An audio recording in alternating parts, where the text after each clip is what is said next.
मेरे रास्ते में कितनी रुकावटें हैं और कितनी बार करूं? बार बार कोशिश करता हूँ, हिम्मत जुटाता हूँ, पर जब कुछ मिलना ही नहीं है तो कोशिश करूँ ही क्यों मैं कभी कुछ नहीं बन सकता हूँ। एक कदम भी बढ़ाता हूँ तो मुंह के बल गिरता हूँ। मेरे लिए वो टीवी सेंटर का जॉब भी बिल्कुल सही था।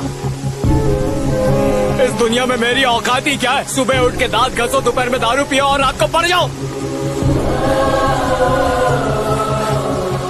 अरे छोड़ दीजिए। छोड़ दो मतलब? छोड़ दो मतलब आप नहीं समझेंगे। मैं नहीं समझता या तुम?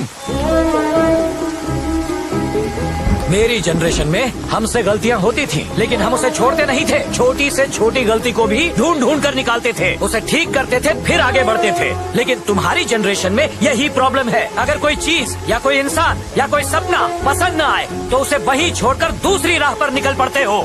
अगर हर चीज इसी तरह छोड़ते रहे तो आखिर में तुम खाली हाथ ही रह जाओगे। अगर कोई प्रॉब्लम खड़ी हो जाती है तो उसका सामना क्यों नहीं करते, उसे सॉल्व क्यों नहीं करते? अगर तुम्हारे किए हुए काम पर कोई उंगली उठाता है तो उसे उसका जवाब दो, और अगर जवाब पता नहीं तो ढूंढो। अगर अपनी गलतियां सुधार लोगे तो दुनिया की कोई ताकत तुम्हें नहीं रोक सकती।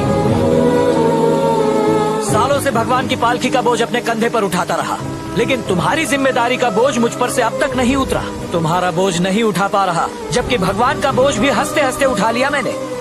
बेटा अब भी टीवी सेंटर में ही काम करेगा। इंसान की प्यास कितनी ही बड़ी क्यों न हो, वो उसे अपने आंसुओं से नहीं बुझा सकता। तुझे तो बातें टालने की आदत है ना, मेरी बातों को भी ऐसे ही टाल देना।